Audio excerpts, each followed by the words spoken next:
আমি গোলামের জন্য সবথেকে বড় সৌভাগ্যের ব্যাপার আমার কপালটা কত সুন্দর। দৈনন্দিন 5 বার আমি আল্লাহ পাক রব্বুল আলামিনের কুদরতি কদমের উপরে আমার কপালটা রাখতে পারি।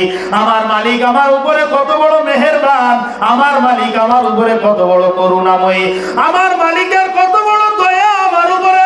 দৈনন্দিন 5 বার তার অগণিত অজস্র বান্দা বান্দীদের মধ্য থেকে যাচাই বাছাই করে আমার মালিক আমাকে কানে ধরে মসজিদে নিয়ে আসে। আমার মালিকের কুদরতি পায়ের উপরে আমার কপালটা আমি রাখতে পারি। হযরত জুলফিকার আহমদ নকশবন্দি দাওয়াত বরকাতুল আলিয়া লিখতেছে, ওই গোলামের জন্য এর থেকে বড় সৌভাগ্যের আর কোনো কিছু হইতে পারে না। ও মুমিন মুসলমান, যখন সিজদার মধ্যে পড়ে যাবা, নামাজের মধ্যে যখন সিজদায় চলে যাবা, মনে মনে কল্পনা করবা আমার আল্লাহ পাক রব্বুল আলামিন আমার কপালের নিচে তার 2টা পা এইরকম ভাবে পেতে দিয়েছেন, এইরকম ভাবে রেখে দিয়েছেন, আর আমি গোলাম আমার রবের পায়ের উপরে সিজদা দিতেছি। জোরে বলেন সুবহানাল্লাহ। এই